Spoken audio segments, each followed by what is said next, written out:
everyone. Welcome to our Room to Bloom webinar. We're just having a few more folks join here as I let them in.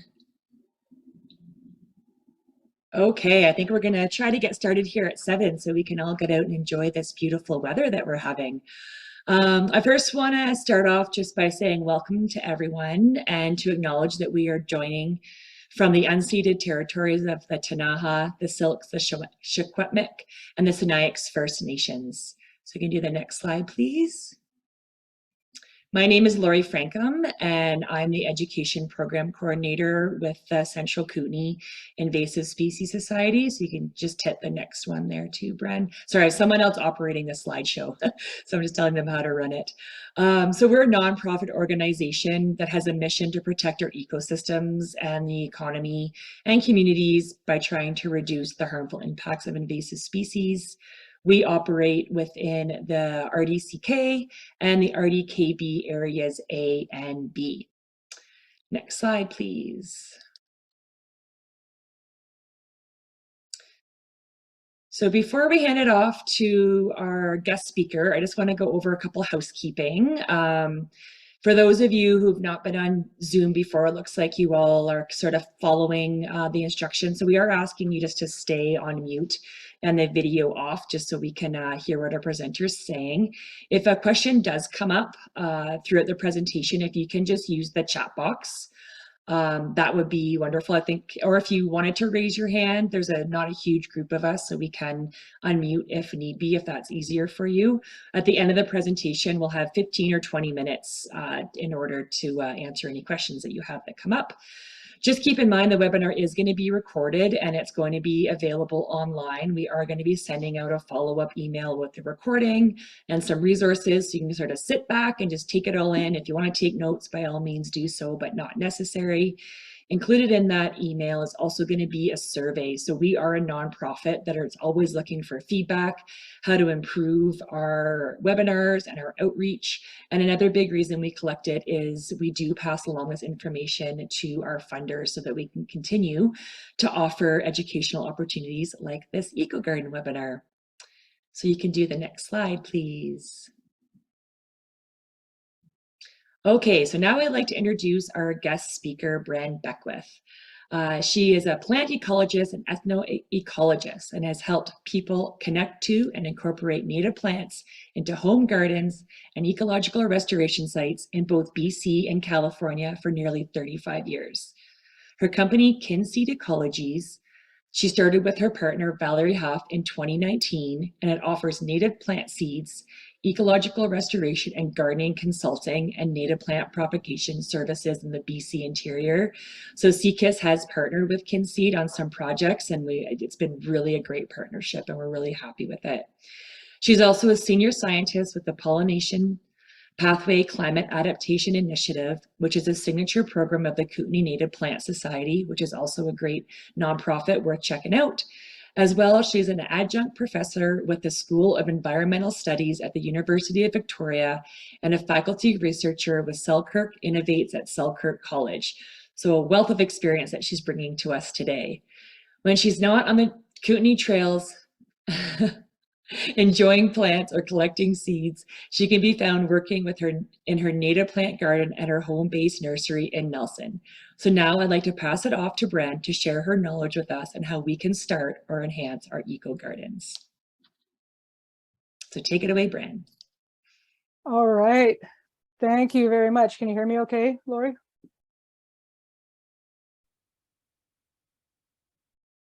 Okay.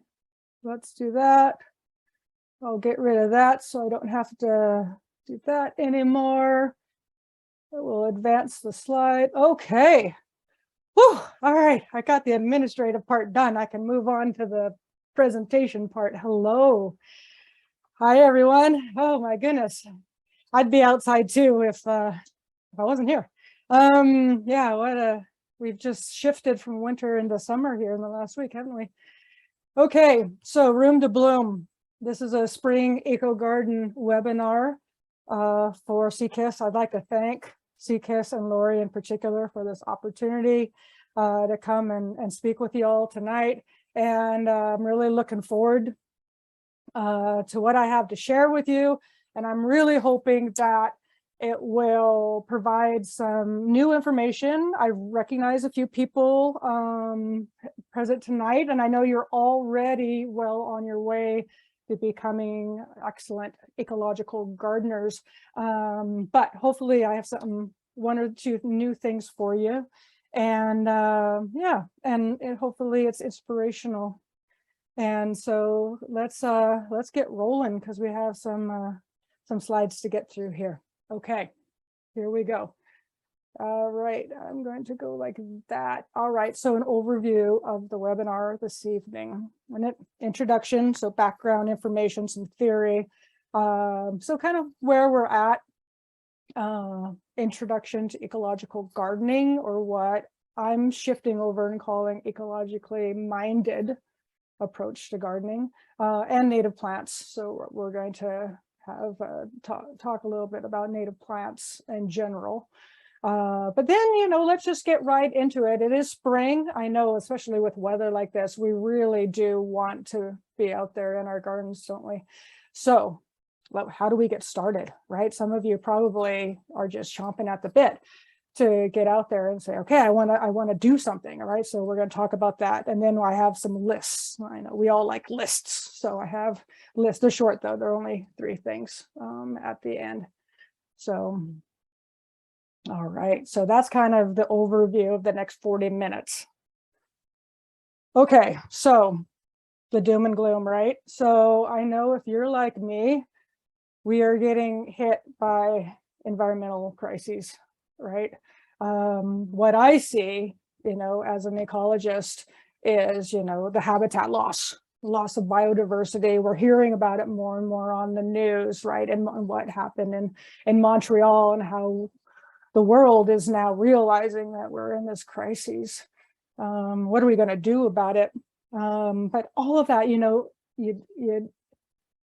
add that up and you put on, the climate crises as well. And yeah, it's not, sometimes it's not a very positive place to be in. And so we all kind of feel that ecological grief, and we wonder what we can possibly do. And so part of this webinar, what I hope I can get across, is that there is a very simple way that maybe you can ameliorate or kind of ease that grief a little bit. And that is through bringing some ecology, bringing some native plants into your garden. It's like one little thing that you can do that really can make a huge difference. I keep hitting that button and it doesn't work. All right, there we go. But here, so those of you tuning in from the Kootenays, this with the Columbia Basin Climate Source, right? So the Castlegar area is projected to go up over 2.5 degrees by 2050. We may be getting more precipitation, but it will likely fall as rain, and definitely not in the summer.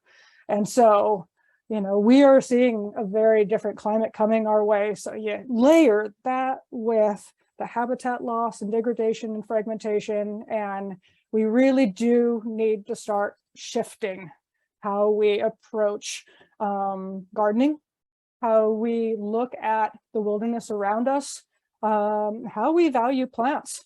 But you know what? It comes with, I'm sorry if you keep hearing that button, I keep hitting it, and I think I just need to do this instead. So one of the issues that comes up for me is in working with people is, and I was guilty of this myself. We just don't see plants, right? So I have this slide up here because I wanted to kind of explore the language, common discourse that we use with one another. Like, especially if you're in the Kootenays and, I'm looking out over Elephant Mountain and I'm thinking, gosh, that's a whole lot of wilderness out there. But what does wilderness actually mean? And, what are the connotations, right? It means uninhabited or uncultivated. It's gone as far as meaning desolate land in some contexts. Vegetation is just a collective word for plants and landscape doesn't even have anything really natural in it, right? It's come to mean a region or scenery. And so that's what's out there, right? So then I'm looking at my yard as in what's in here, right? In my space, right? And it even gets less imaginary, right? This is boring terminology. This is not interesting at all, nor does it actually give us any information about all of the myriad incredible beings that are out there in the world, right? Beings that we can do something to let in to our place and share habitat with them, right? I mean, look at these words that we use commonly, right? Where does it teach us or show us or tell us that we value all those critters, all those beings, all those plants, all that wildlife out there? Nowhere. So let's change that approach. And so, sorry, there we go. We need to see plants, right? Living beings who have intrinsic values, not as just vegetation for wildlife. You know, they are wildlife. Bring wildness in, right? Wildness is not something to be feared. It's not abstract, something out there. It is something that is inherent in all places where we live, and we shouldn't distance ourselves from it. So I'll say this numerous times tonight. You could just start, right? Just start, but also share, right? Because gardens linked by nature are more diverse. They can be more connected, something that we call in ecology connectivity. They can be sustainable, and definitely over time, if they function well, they can be resilient as well. So, as I said, and what I think as an ecologically mindful approach to gardening. So that is, for me, the way I define it is it's creating a garden that makes good sense. We'll talk a little bit more about what that means. But it makes sense for you and your family, right? It needs to be something that you believe in, that you can kind of, get behind. But it also needs to make good sense for all those other beings as well. And like we just introduced, it needs to make sense for the changing environment and climate that we're all living in now. So first thing I'm asking you to do tonight is to reframe your, no, not reframe, because if I ask you to reframe your relationship, then you're still framing it, right? And I want you to really blur those boundaries. So I'm going to take it one step further. I'm going to say unframe that relationship with your outdoor living space. Just take it off, right? Just think about new ways that you can think about your living space out there. Start small, right? Build on success, right? You don't have to go out and say, okay, I'm changing the whole thing. Well, A, it won't work. B, start small, get some success, and then, build on that.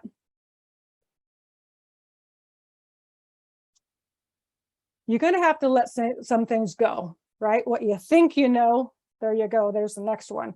What you think you know about conventional gardening, some things will work, many things won't. So let that go. But the good news is you can do less.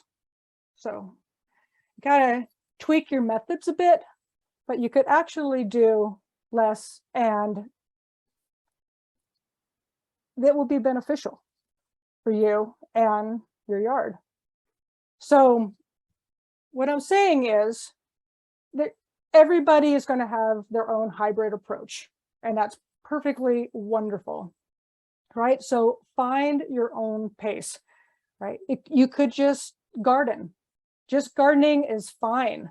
I'm going to just try and move this out of the way here. Just incorporate one plant, maybe, or two or three into your existing garden space. Start there. That's perfectly okay. Or do a little bit more, something that has been called naturescaping for quite a number of years, right? So that's where you can actually start building communities a little bit, incorporating different plants, thinking about texture and layering and that sort of thing. But then you could get into something that's really cool that's called rewilding. And what that is about, I'm just going to see what I can do here so I can see some notes. So rewilding is more about taking a look at what's happening out there and, how can I incorporate some of those natural processes into my yard? What can I let go of control? That's going to be a little difficult for some of us. Can I welcome in connectivity? Can I build ecological relationships, right? Can that happen right outside my own house? I think so. But there's a new term that I'm going to introduce here that some of you may not know, and it's called ungardening. And ungardening is really a concept that's based in ecological restoration, and it's about approaches to natural land management or restoration or reclamation, that using similar approaches, using that sort of worldview or method to counter conventional landscaping and bringing in something that's a little bit more natural. So think about that as a gradient, right? Think about where you might fit yourself along that gradient. There's investment, right? And each one requires some initial effort, right? They're all going to require you to learn something, but the learning is fabulous, right? That's what's spectacular, because then that's what you build on, right? And you can adapt and grow, and they all take time, right? There is nothing easy. You can't just go down to the nursery store and get all your native plants and pluck them in the ground and have an ecologically functioning system. It doesn't work that way. So it all takes time. The good news is the outcomes, all of these will increase biodiversity, every single one of them. They will all increase connectivity. The more you do, the greater the outcomes, the greater the benefits.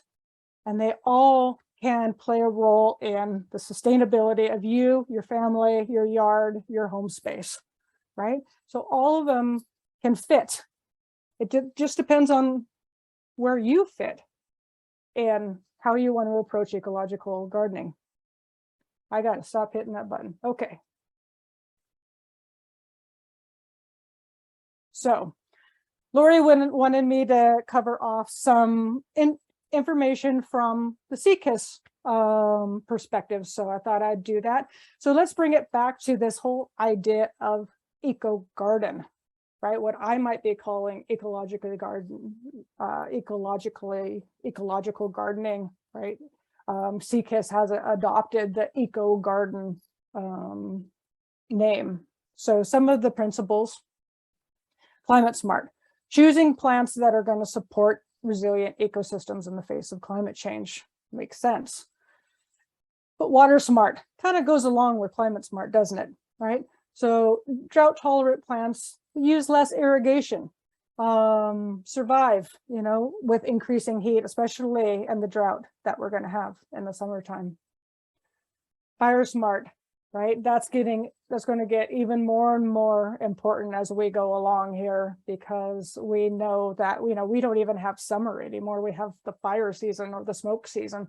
So choosing plants and putting them in the right locations in your yard is important, right? When you're thinking about landscaping in an ecological way. Wildlife friendly, create habitat, promote biodiversity. But I mean, some of us live in downtown Nelson or in the outskirts of Nelson. Maybe putting in a whole bunch of, berry producing plants is not the best idea, because the flowers will attract pollinators in the summer, but all that fruit's going to attract bears in the fall. So make some good choices when it comes to the plants that you choose. But generally, wildlife friendly is the good way to go. And plants that are plant wise. So before I get a little bit more into that, I just wanted to highlight that this program has its own site on the CKISS webpage. And so I do invite you to go and check it out, right? Protect the Kootenays. Here's the plant list, native plant list, cultivated plant list, right? So you don't need to go all native. There are ways that you can choose better cultivated ornamental plants as well that might fit well into your yard, right? That are going to be non-invasive, non-bullies. So yeah, go check this out if you don't already know about it on the CKISS website. So a little bit more on plant-wise. So to be plant-wise, basically the basic tenet is know what you grow, okay? Avoid those aggressive introduced plants. But you know what? I would say avoid those introduced native plants too, because there's some native plants that you can plump in your yard that, you know, will take over. And maybe those are not the best ones to choose for your place, but maybe your friend that lives out in Blewett, it's perfect. So choose the right plants for the right spot. So avoid invasives. Use the Grow Me Instead resources or the CKISS EcoGarden plant list that I just showed you.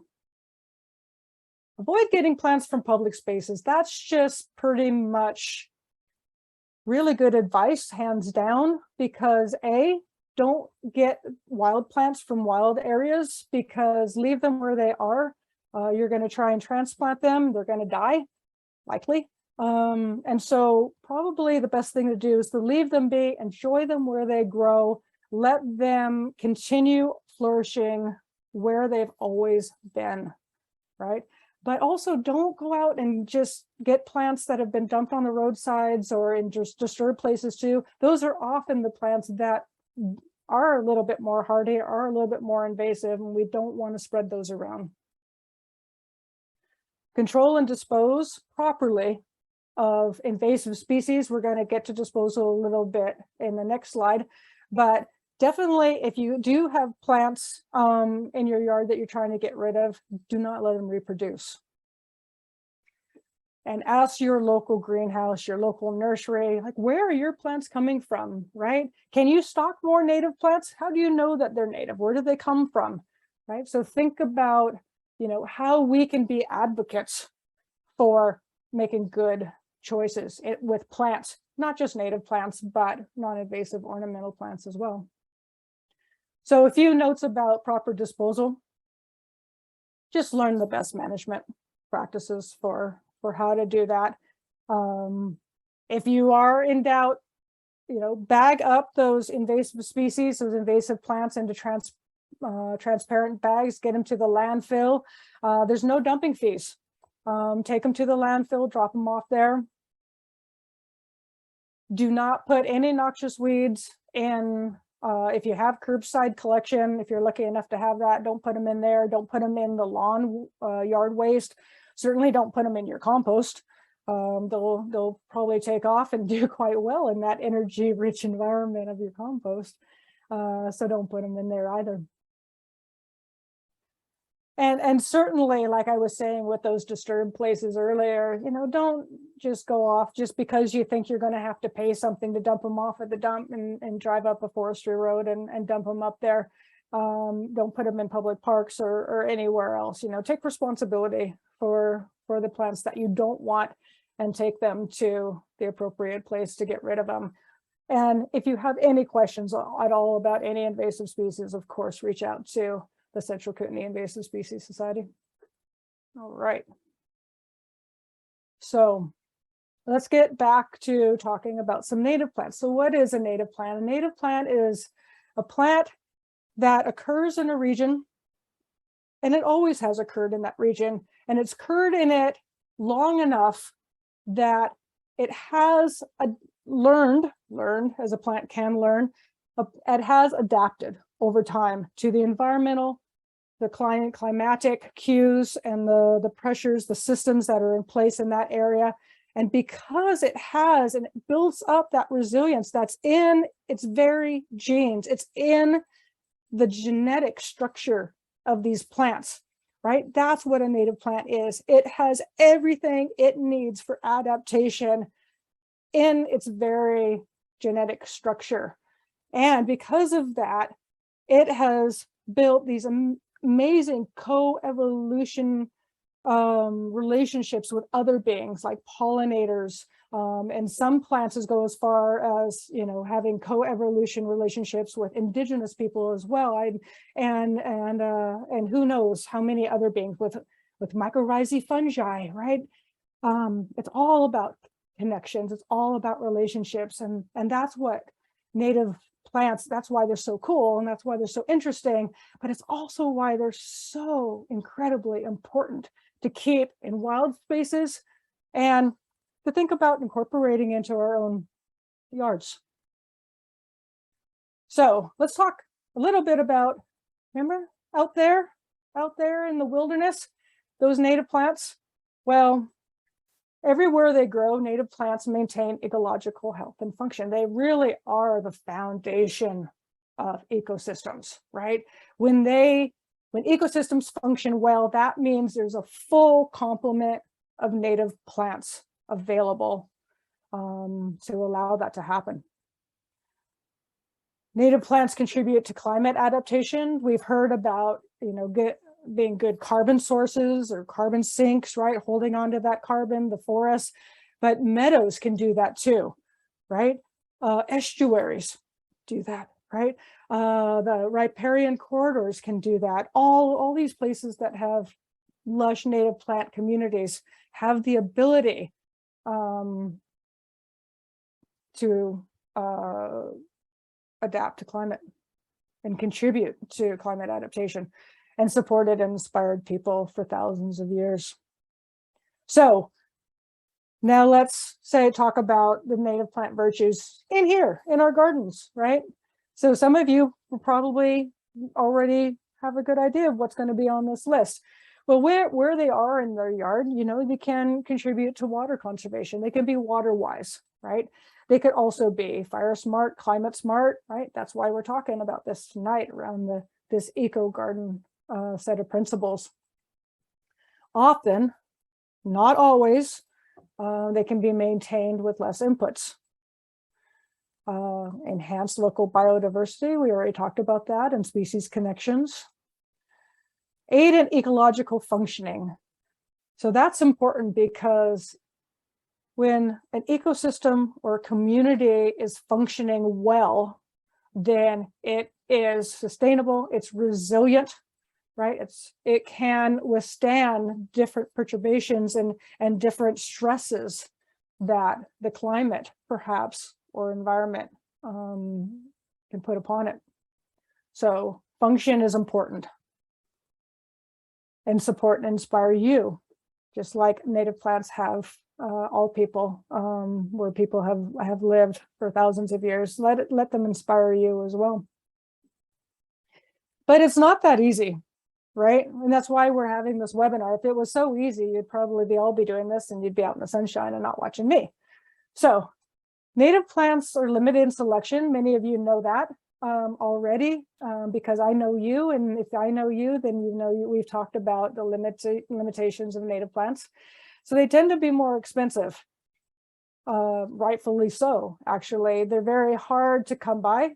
We all at Kinseed collect all our seed from wild seed, and they take time to establish. They take time to propagate. They're often difficult to propagate. Plants that, you know, you have in your garden that have long bloom times or big blooms or fragrant foliage or, you know, beautiful fall color, all those things are not necessarily what native plants are bred to do. They're, you know, they've been bred over time to adapt, to have these relationships with all these wild critters, wild these beings, and not to impress us. So we need to change how we want to be impressed, what we're impressed by. They follow their own rule book. I had a botany professor say, oh, never trust a plant, because invariably they're going to teach you something new each and every day. So be open to that, because it's quite fun. I keep learning from plants every day, and I know I'll never stop until the day I die. And not everyone is perfect in your yard, so keep that in mind. So starting an ecologically mindful garden, right? Get to know your yard. I mean, really get to know your yard, because you got to think of your yard less of a garden space and more like habitat, more like an ecological system, right? A little bit more on that shortly. Don't hit that button, hit that button. Develop a short-term concept and work toward a long-term vision. So sometimes people say, well, you know, this is what I want. I want this, and I want birds, and I want butterflies, and I want that. And I'm like, whoa, you know, slow down, right? Start small, work towards that. Often we get stymied by the big vision. But if you start small, you also figure out what will work and what won't work in your yard, right? And then you can adapt with your plants and figure out what will work best. See, that's getting you towards something that's more sustainable for everybody, right? So start with some native plants, begin to build a community. Okay, so a little bit more on some considerations before we meet a whole bunch of plants. I got a ton of plants that I want to show you. So you're going to start. You want to have an approach that's ecological or ecologically minded. So here's some considerations. First off, sunshine, right? Where does the sunshine come from? Where does it go, right? Especially through the seasons, right? Because sun in the winter is very important when we have it, right? So where is that sunshine coming from? Where is it going? How long does it stick around? Water. Not just the water falling from the sky or the snow that may or may not fall where you are in the wintertime, but what about groundwater? If you're on a side of a slope or a top of slope, you're probably in a place that water flows through. But if you're on a toe or the bottom of the slope, maybe you're in a water collecting spot, right? So you got to think about water in that way. Soil. If you're in the Kootenays, you probably have gravelly, sandy soils. We all do. But if you're next to a water body, you might have more clay, more loam, right? So getting to know your soils will help you understand the water holding capacity of your soils, the nutrients capacity, and other relationships that might be in the soil in terms of, you know, like soil organisms, fungi, that sort of thing. Occupants. What I mean by that is not necessarily who's in the house, but who's in the yard, right? So who's already there? Are there some squatters that you want to, you know, punt right out and get rid of in terms of those plants, like some of those invasive plants that are little unruly? Or there's some really nice, well-behaved plants that you want to keep, right? So think about who's already there that you might want to hold on to. And a microclimate, right? So you have a house, you have trees, you have different things, you might have some impermeable surfaces and whatnot, right? So all of that creates microclimate, and microclimate is very, very important. A little bit of microclimate can make a huge difference in the success and the establishment of certain native plants, right? So incorporating a rock for some shade or to help pull water, or you know, having shrubs here, right? And started thinking about, like, what do you have in terms of that microclimate already? But it's not just about your ecological conditions, because this is a built space. This is your yard. So there's home considerations as well. Who uses the yard, right? Do you have dogs? Do you have kids? Do you barbecue? Do you want to play croquet, right? Think about what those considerations could be. What is that long-term vision that you want to work toward? And do you have the capability to get there, right? If not, maybe there's some things you need to learn. Maybe this webinar will help. Some of you probably work in neighborhoods where maybe there's a city council that frowns on, you know, unsightly yards, boulevards, that sort of thing. So understanding your neighborhood, maybe you have neighbors that also feel the same way. Maybe you live in a rural area and it's a free-for-all. But, you know, knowing that your place where you live doesn't exist in a vacuum is important. And who are those new residents that you want to introduce into your yards? All right, and all of that can be sustainable, and can provide, biodiversity and connectivity if you can build good ecological health and ecological function. All right, so let's meet some of these plants. All right, I put them in categories for you all. So, and also I need to tell you that one of the resources that you're going to get at the end in a couple of days when Lori sends it out is Valerie has made a beautiful spreadsheet for all of you that has all of these plants with a lot of really great ecological information. So you're going to get it. So if you're taking notes, you can slow down a little bit and maybe just listen, or you can keep taking notes. That's entirely up to you if that's your thing. All right. So let's start with bee magnets. So this here is silverleaf phacelia, right? These beautiful, these are called scorpioid chimes. This is the #1 plant for bees, according to our bee specialist, Lincoln Best for bees. This here, few flowered shooting star. Who doesn't want a bright fuchsia little flower that looks like a shuttlecock? I mean, it is stupendous. It's such a lovely little flower. This here is called swale desert parsley. We have lots of lomations, especially if you're in the Kootenays or in other places of BC as well. It's in the parsley family or the carrot family, has these bright yellow inflorescences called umbels. And this here, alum root. Everybody, if you had to choose one plant to get into your yard, I would say alum root would, the roundleaf alum root or heuchera would be the one. You can deadhead these and they keep producing flowers. It will flower literally, I'm not joking, from July until September. So, bee magnets. So let's move on. This is the insect smorgasbord. So these are plants that have clusters of flowers that attract the fullest range that I know of insect pollinators imaginable. I mean, look at this goldenrod. There's 1, 2, 3, at least 4 different species of insects on it, right? There's one. I mean, these are all different, especially beetles and bugs, right? So a lot of us just want, oh, let's get butterflies and bees, and think about everybody else, right? All these other critters that would love to have flowers. So the insect smorgasbord. And then, of course, there's the butterfly buffet. So this is showy milkweed. This is not the monarch. This is a beautiful western tiger swallowtail. The monarch is internationally endangered. This is its host plant, as many of you know. This little guy here, this is, the name just went out of my brain, silver spotted skipper. This is a blue listed. This is a threatened species in British Columbia, and it is on spreading dogbane.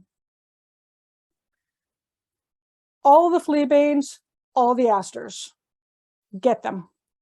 They're definitely needed, the asters in particular, because they're late summer bloomers and so important for late emerging butterflies and moths.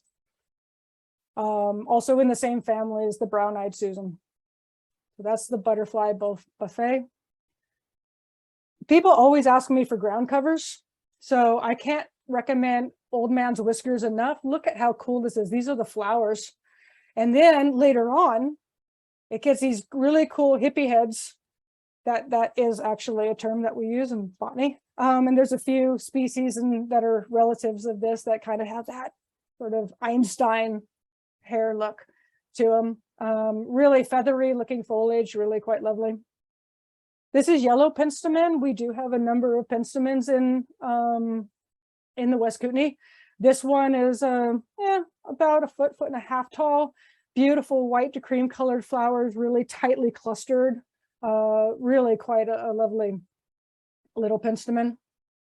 And many of you know Pearly Everlasting occurs quite commonly, but it does spread beautifully. In our garden, it doesn't get higher than maybe 18 inches or so, and spreads out, and it's quite lovely to have as a ground cover.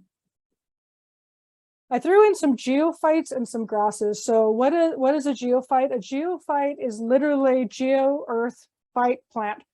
Is a plant that has its perennial part in the ground.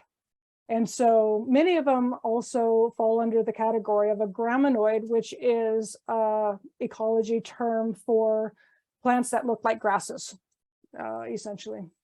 And so this here, many of you know, because it's, well, common, our native onion, nodding onion, beautiful, nodding flower clusters, light pink in color.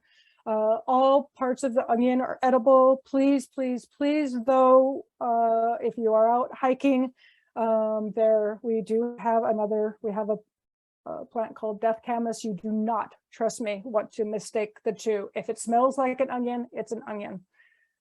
Smell it first before you put it in your mouth. Mountain blue-eyed grass. This is more of a wet-loving species. It's related to an iris. So it's not that big, doesn't even get like a foot tall, but it's got beautiful. So that flower that you see there, right here, right, probably is not even bigger than a nickel in diameter, but just this beautiful purple color, the yellow center, quite striking. Cute little iris. Common camas, all of you should be joining us in Millennium Park at 1 o'clock this Sunday for our camas celebration, our annual camas celebration with the Kootenay Native Plant Society. Can't say enough about that, but if you want to know more about that, come see me on Sunday. Sorry, it's on Sunday, May 7th in Millennium Park, 1 o'clock. All right, so come learn about camas then. But grasses, we often don't think about grasses. So I've included sweetgrass and Idaho fescue. In particular, I included the flowers because they're flowering plants, right? We often say flowering plants and grasses, but look at how beautiful. It's like sweetgrass in particular. It's stunning, right? It's so beautiful. Anthers sticking out here, both, right? Just like over here, these are anthers. These are anthers, same sort of things. Do not underestimate grasses because they are integral to all systems. Very important. So annuals that are outstanding in their field. All right, so this is pink fairies and grand colomia, kind of the plants that are the signature plants for Kinseed. We use them a lot in our messaging. Can't say enough about them. That's a little bit of foreshadowing. Hang on. All right, this one is called threadleaf phacelia. Remember I introduced you to the silverleaf phacelia, best for bees? This one is also very important for bees, but this is its annual cousin, threadleaf phacelia. This is coreopsis. It likes to grow along the rivers. If you want to see really good coreopsis, walk along the river in Janelle or down at Beaver Creek Provincial Park, except last year when it was inundated the whole summer. So this one is an annual, sometimes a biennial. But let's get back to this. So why they're outstanding in their field? Because annuals, pretty much like any annual, they can establish so well from seed. So for example, we seeded 2 years ago a field at the Kootenay Gallery of Art, and this is what it looked like last year. It was just showing off. It was just a sight to behold. And there's silverleaf phacelia, and there's yarrow, and there's other things in there that you can't really see that they'll come up now this year. There'll be less of this, more of the perennial species, and they'll find their balance, right? But look at that, puts on quite a show in 1 year. All right, many people ask us about hummingbirds. Hummingbirds are important pollinators as well. I'm just going to speed up a little bit here. So this is shrubby penstemon. This is a beautiful one called scarlet gilia. Western columbine, another red and yellow one. This is silky lupin, our low elevation native lupin. And guess what? We're back to showy milkweed, in part because it really is the only picture I have that has a hummingbird in it, thanks to Dave. All right. So I have some shrubs to show you. I put them in two separate categories because some of you do not want bears attracted to your yards, fair enough. I get that. Some maybe don't care. So let's start off with our dry fruited. So both of these, excuse me, both of these will produce flowers that will support a full range of insect pollinators. These will not produce an edible fruit. All right. So parsnip flowered buckwheat, Douglas maple, small tree, large shrub, our only maple. Mock orange is quite lovely, has, you know, big showy white flowers, often can be quite fragrant. And then the beautiful ocean spray, right, with sprays of clusters of creamy colored flowers, right? And I can't show you, there's so many plants I can't show you tonight. I'm already all over time, so I'm just going to move on. I just really wanted to show you some to get you excited. So some of the ones that have that freshy flutes that are so important because they just keep blooming, and they just really are great for pollinators, and also provide that height, provide some more structure in your yard. We have a number of native roses in our area, by the way. Nooka rose is pretty much the largest one. So fostering communities, there's, you know, once you have some species, you're going to want to put them together in interesting ways, like this pathway here in Kimberley, right? You could easily just put them in more of a conventional sense. A hedgerow, creating a hedgerow, like if you have a border of conifers, some beautiful flowering shrubs in front of them would be a really great addition to your yard. A curved border here with different heights, different textures, right? From showy milkweed to kind of a low growing woolly sunflower to some annuals and perennials in front, right? So there's different things that you can do to fit the spaces that you have available to you. Just some examples here. So this is in our yard. I just wanted to throw this in because it just shows so much different textures, right? Textures, colors, right? This is a big sopalally bush. This is ocean spray. Here is the white meadowsweet, and this is the woolly sunflower. So this is going to be covered in bright yellow flowers in the summertime. So different colors, different layers, different textures. You can think about those sorts of things when you pair plants together or group plants together. This is at Chris and Paul's place up outside of Nelson here. Just a beautiful splash of color. This is the in the background here. That's that yellow penstemon, and what is that? Brown-eyed Susan, and that's that beautiful scarlet gilia, attracting those hummingbirds. This is Zoe and Brian's place right in Victoria Street in Nelson. Looks a bit of a mess right now, but look at all those seeds of goldenrod. That was just brilliant when it was in full color, full bloom. And this is our friend Diane's place out in Balfour. She's a organic farmer. So these are the seed stalks of camas that have already come and gone, but now she's got the Clarkia blooming, you know, incorporated some art, right? This is a working farm and incorporating native species right into the farm, right? It's pretty neat. Right? There's so much you can do, right? Just use your imagination and get these species in. Back to the Kootenay Gallery of Art. This is what it looked like in 2021, a whole bunch of flags to remind us that we actually put some plants in the ground and what they were. And then 1 year later, right, they're taking off, they're flowering well, they're doing well, attracting those butterflies. And I couldn't go, I know Celia, you're listening out there, so I couldn't do a talk without showing off Leah's meadow. Hopefully I'll get up and see it this year up at Shetty Bench, just north of Caslow. So she solarized, this is a new build back in 2019.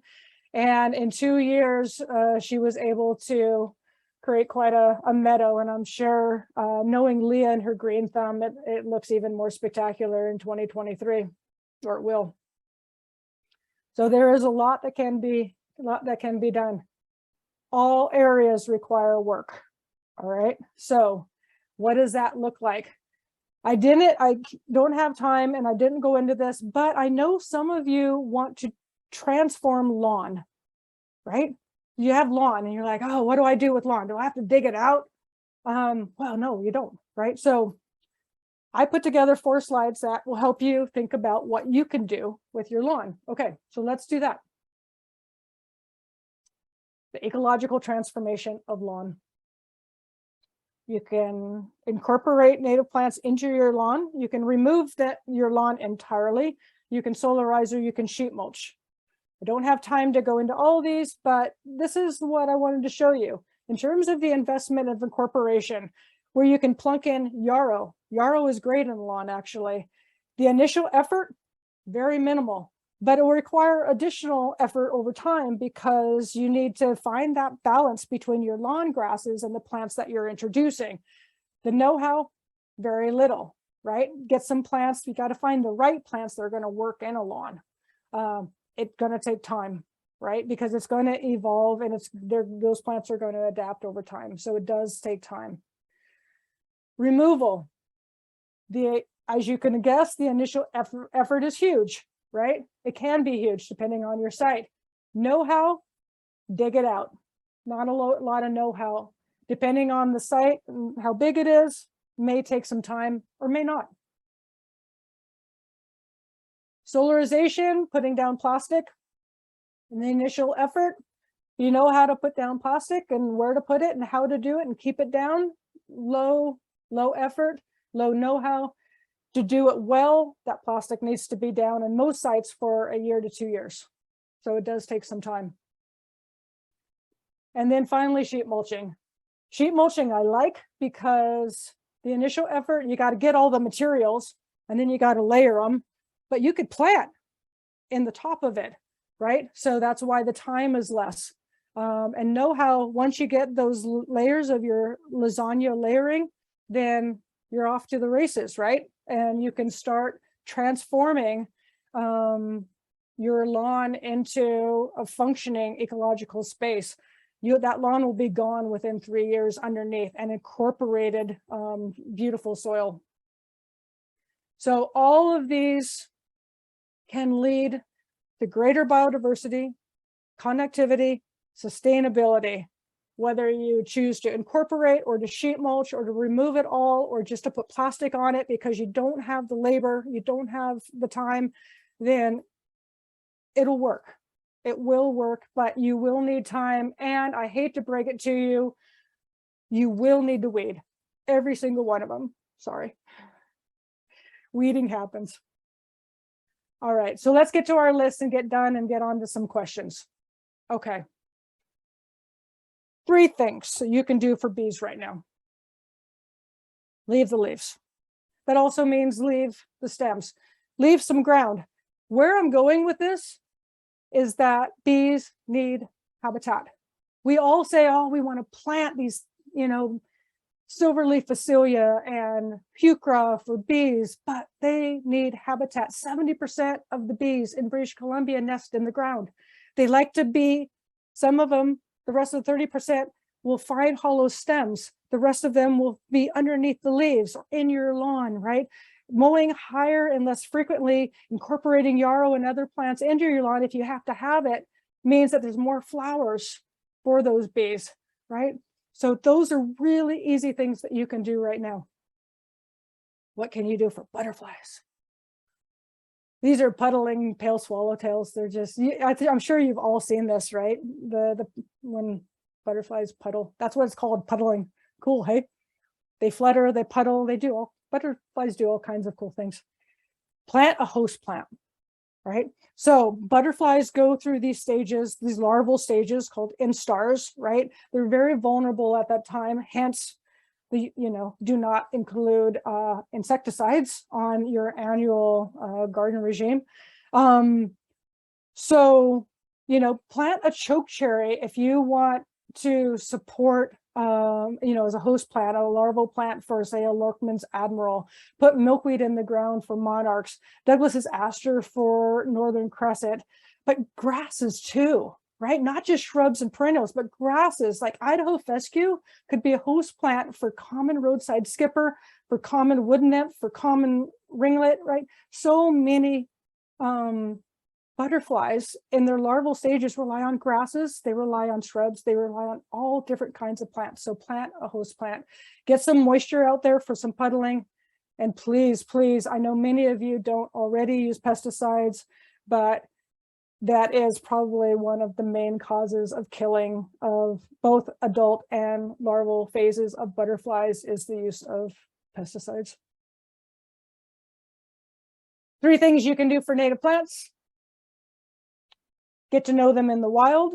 Go out, introduce yourself. Let them introduce yourself to you. Go get yourselves a plant of the Southern Interior if you're in the Southern Interior, or the best book for you, for your region. Advocate for them in the wild too, please, and make sure that we can keep our native plants out there.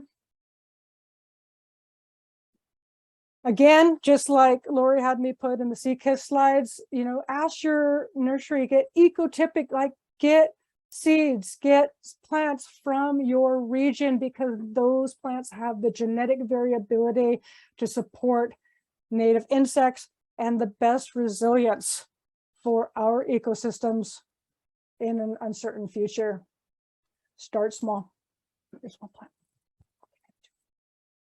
Okay, so that is a lot. I wish I could spend a whole workshop with you going through what, you know, what all this really means and give you more practical advice. I hope you got some in there that you can really sink your teeth into, but get out there in that wilderness and see these beautiful places and think about how you can start incorporating some of these, you know, the things that you see, you observe into your yards, into your home spaces, right? It is all connected, and we're living in a very fractured landscape that's only going to get more degraded because more and more people are moving to the Kootenays, more people are moving into BC, right? We need to figure out how to connect our yards that are ecologically functioning and do it well, right?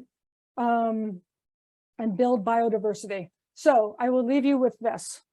An EcoGarden approach demonstrates awareness, right? You're going out, you're paying attention, you're thinking about it, and you're saying, okay, I'm going to make a difference here because there's a lot of changes happening, a lot of crises, and I'm going to play a role, right? Empathy.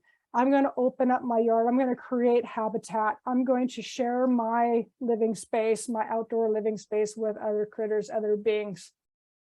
Responsibility, right? I'm going to be fire smart and climate smart and water wise. I'm going to choose plants wisely and I'm going to get them into my yard. And then I'm going to show that how I can be sustainable to my neighbors, or I'm going to advocate for, you know, boulevards to incorporate some of these native plants, or city parks or schoolyards to incorporate these plants, right? All of this can be a collective way of doing amazing things that can be very hopeful, maybe and kind of lessen the ecological grief, maybe just a little bit, right? And hopefully inspire others to do the same. So I'll leave you with this. I think we should take on an ecological, mindful approach because it's a wise move for well-beings. And with that, I say thank you very much for listening. Thank you to CKISS. And I have a whole bunch of things coming up. So with that, I'm hoping that you all will come see us if you're in Nelson. This is where we're selling plants this year, right? So come see us in the Nelson's Farmer Market, May 20th, June 3rd, or we'll be in Castlegar at the Garden and Nature Fest, which is back after a 3-year hiatus, I believe, May 27th. If you're in the East Kootenay, you can come see me at the Wings Over the Rockies next week. I'm there. But finally, and then I'll stop, I promise, Lori. Come see us at the why Iqua, or hello Camas, celebration of Camas by the Native Kootenay Native Plant Society in Millennium Park next Sunday, May 7th. Thank you. That is awesome, Bren. Thank you so much. That was so much information. I live in Roslyn, and I feel like it takes a little bit for us to get in the gardening mindset, but the snow is finally gone, and I'm ready to get my hands in the dirt, that's for sure. So it is 8 o'clock, but I think you were happy to stick around for a little bit if people did have some questions. So like I said, you can either type it in the chat box, or if you are rather just ask a question, the best thing to do is to raise your hand. So how you do that is you go down to reactions and you click, and there's a little raise hand. So you'll see my hand is now raised, and I will try to sort of be the person that try to keeps track of it. My only thing I ask is that when you're done your question, you unraise your hand. So you just would take it away. So I'm gonna just start with a question from myself, if that's okay. Sure. So you gifted me a package of pink fairies. Okay. Seeds. And my question is, do those seeds need to be started inside, or can you just put them right on the ground? Put them out. Okay. So one thing that I will say, it's an annual, right? Yeah.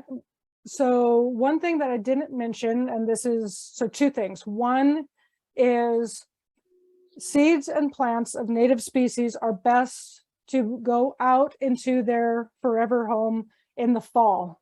However, annuals, easy to establish perennials, can be seeded in the spring. So if you're going to seed now, get them out now before the soil warms up too much. Yeah, so just like Valerie just said, thanks Valerie, they don't like to germinate in the heat, so get them out there. You're in Roslyn, you'll be fine.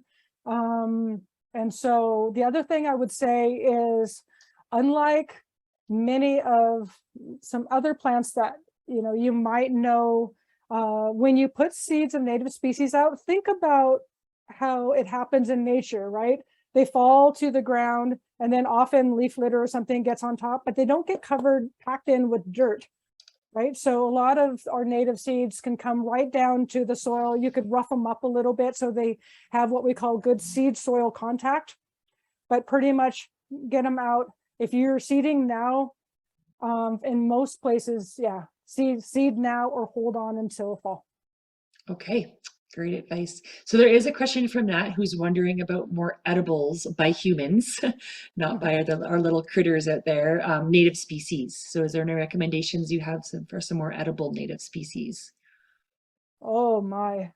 Well, many of those shrubs that I mentioned have edible fruit. So of course we have, the Saskatoon, Sopalelli, but the black hawthorn, the chokecherry, the Oregon grape, the elderberry, in terms of edible foods, we have so many. We're very lucky, especially in the West Kootenay, to have so many edible fruits out there.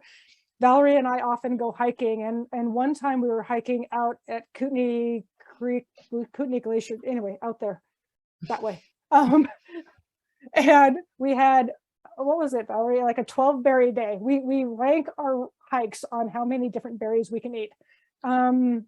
Some prefer more cooking, like elderberries, you would want to cook with that, or Indian or Oregon grape, unless you're Kayla's son. You're going to want to probably cook those berries first. In terms of food, the plants themselves, nodding onion, as long as you, there, I got you, Kayla. So yeah, you want to make sure that it is nodding onion before you put it in your mouth. Common camas has an edible bulb that was a staple carbohydrate and a very important plant to the Sinaiaks here in the West Kootenay. And pretty much everywhere it grows for indigenous peoples. It requires quite a lot of preparation. And if you do want to hear more of that, again, another plug to come to our Camas Day in the park on Sunday. But there are many, many plants out there, many plants that have good medicinal use. Yarrow is a cure-all. It's an amazing herbal species. So yeah, it's too many. Sorry, Nat, too many to mention, but If you do want to get in contact with me, I am an ethnobotanist. I'd be happy to share some more information with you. Okay, so we have another question about people are hungry. Are there any blackberry varieties that are native or at least non-invasive? Blackberry. So I was just out in Victoria, got back yesterday. And of course, the wild trailing blackberry is out there, and it's fabulous, and it goes all over the place. Native blackberries out here, not so much. However, we do have two beautiful native raspberries, the black cap or black raspberry, as well as red raspberry. So I would probably point you in the direction of those. Okay, great. Are there any other questions before we wrap up? Like I said, you can, if you want to raise your hand if you don't feel like typing, or otherwise there's the chat box there. So we'll going once, going twice. Oh, we have, okay. Someone just snuck one in there. No, that's fine. We got time. Someone's wondering if sweetgrass is native to the Kootenays. Absolutely. Yeah. Hard to get info. Yeah. So I invite you, if you would like to see sweetgrass, take a walk down to Lower Brilliant Terrace, or Capitals as it's becoming known. That is the Sunlikes name for that area, right there at the confluence of the Kootenay and Columbia Rivers. That is, if you are in the West Kootenay. Take a walk down there along the Kootenay River, beautiful field of blue flowering camas, and down at the lower end, sweetgrass is growing there, and it's yeah, quite lovely, very interesting, very sacred plant to, as you probably know, for First Nations. And in no mistake, I think that it's growing there with another very sacred plant, the camas or equa. Okay, and they are saying that it's hard to find information about the plant. Can you suggest any resources if? You're welcome. Information on sweetgrass. I don't know. Valerie, do you have any information on where to get sweetgrass information? Not off the top of my head. We do grow it here at Kinseed and sell it. So if you are interested in learning more, or if you want to have some in your yard, please contact us. That's what I'll say about that. Okay.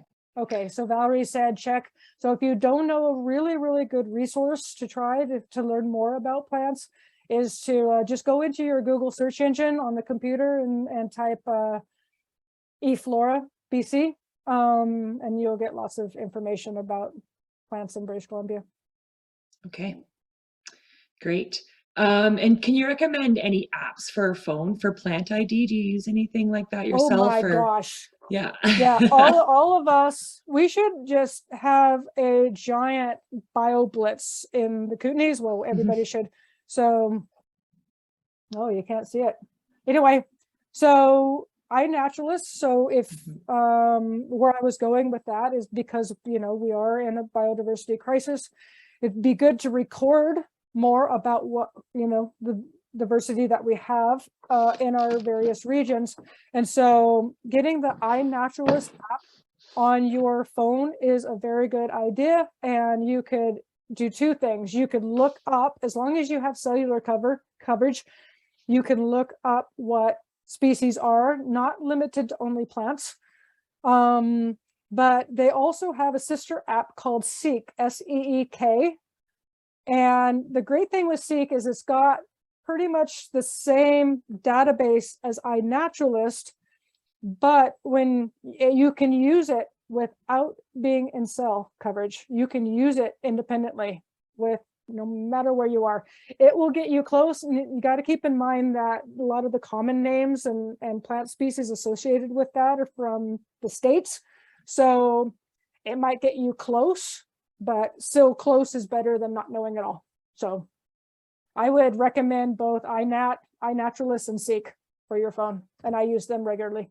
Yeah, and I would second that. So Just so folks know, CKISS does have a project on iNaturalist, and we do actually look at people's reports, and we have found some high priority invasive species that we were able to go and deal with, which is really great. Because next to prevention, the best thing for us is early detection. And it's a wonderful community science platform that we do tap into to know what's out there on the ground. So yeah, the more people reporting, the better. So yeah, thanks for Yep. that one. We love iNaturalist at CKISS as well, for sure. Yep. Okay, so I don't see any other questions in the chat box or anyone's hand is up.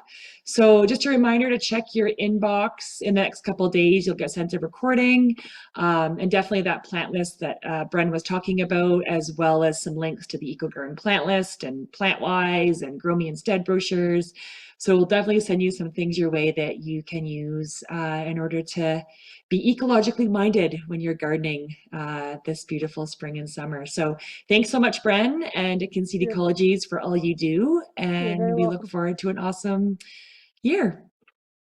Well, thank you everyone for taking the time to be here tonight and listening. And I hope you reach out. I hope that we can connect with some native plant gardens. And hey, Lori, maybe we could work towards the next year or two. We could have the first annual native garden tour or something like that. That would be great. That would be super cool for sure. Yeah. That would be super fun.